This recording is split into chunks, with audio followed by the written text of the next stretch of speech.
نحمده ونصلي ونسلم على رسوله الكريم اما بعد فاعوذ باللہ من الشیطان الرجیم بسم اللہ الرحمن الرحیم۔ معزز ناظرین کرام، السلام علیکم ورحمۃ اللہ وبرکاتہ۔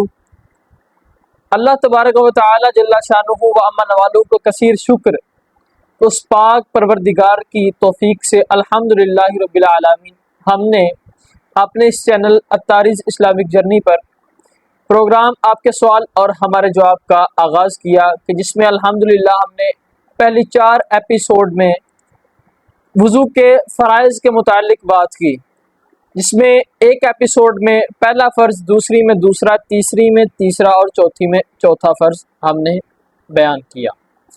گرامی قدر حضرات، ان فرائض کو مد نظر رکھتے ہوئے ہمارے ذہنوں میں جو سوالات تھے وہ تو ہم نے آپ کو بتا دیے، لیکن کچھ احباب نے ہم سے سوالات کیے۔ آج انشاءاللہ العزیز ہم ان سوالات کے جوابات دیں گے۔ گرامی قدر حضرات، ہم سے جو پہلا سوال ہوا وہ وضو کے دوسرے فرض کے متعلق یعنی کہ بازو دھونا، اس کے متعلق ہم سے سوال ہوا کہ اگر کسی شخص کے بازو پر ٹیٹو یا کوئی اسٹیکر کا نشان ہے کہ جس کی وجہ سے پانی جلد تک نہیں پہنچ سکتا تو اس کا کیا حکم ہوگا؟ اس کا حکم یہ ہوگا کہ وہ شخص اولاً اس کے لیے یہ حکم ہے کہ وہ توبہ کرے، کیونکہ سب سے پہلے اس نے ایک حرام کام کیا۔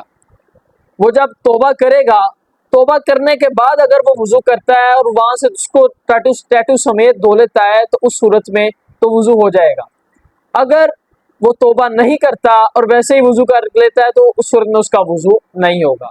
دوسرے نمبر پر بات آتی ہے جی اس کو کھرچ کے یا آپریشن کے ذریعے ہٹوا لیا جائے، تو اگر اس طرح کا کوئی صورت کرے گا تو یہ کرنا ضروری نہیں اس کے لیے، بس صرف وہ توبہ کر لے، توبہ کرنے کے بعد کوشش کرتا رہے، آہستہ آہستہ وہ مٹ جائے گا۔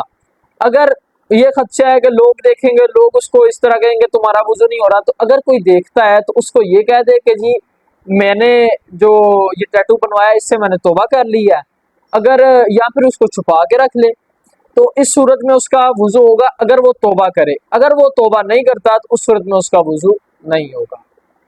گرامی قدر حضرات، یہ تھا پہلا سوال اور اس کا جواب۔ اب ہم بات کرتے ہیں دوسرے سوال کے متعلق جو کہ وضو کے تیسرے فرض چوتھائی سر کا مسح کرنا، اس سے متعلق تھا۔ گرامی قدر حضرات، اس میں ہم نے عرض کیا تھا کہ بالوں کا یا سر پہ جلد کا تر ہونا چوتھائی حصے کا، اس صورت میں مسح ہوگا۔ سوال یہ ہوا کہ اگر کوئی شخص وگ لگا لیتا ہے، چونکہ وہ مصنوعی بال ہوتے ہیں، حقیقی بال تو ہوتے نہیں ہیں، ان میں ایک جالی سی لگی ہوتی ہے نیچے، اس کے اوپر انہوں نے بال جوڑے ہوتے ہیں اور ٹیپ کے ذریعے وہ سر پر لگائی جاتی ہے۔ اگر کوئی شخص نے وہ وگ لگائی ہوئی ہے تو اس کا کیا حکم ہوگا؟ اس کا حکم یہ ہوگا کہ اگر وہ اتنی باریک ہے کہ آپ سر پہ پانی ڈالیں گے تو وہ آپ کے سر کی جلد تک، جہاں پر بال نہیں ہے، آپ نے مصنوعی وگ لگائی ہے، آپ کے بالوں کی جلد تک، سر کی جلد تک اگر وہ پانی پہنچ جاتا ہے چوتھائی حصے تک، اس صورت میں مسح ہو جائے گا۔ اگر آپ کے سر کے چوتھائی حصے کو پانی تر نہیں کر دیتا، پانی کا اثر وہاں تک نہیں پہنچتا، تو اس صورت میں آپ کا مسح نہیں ہوگا۔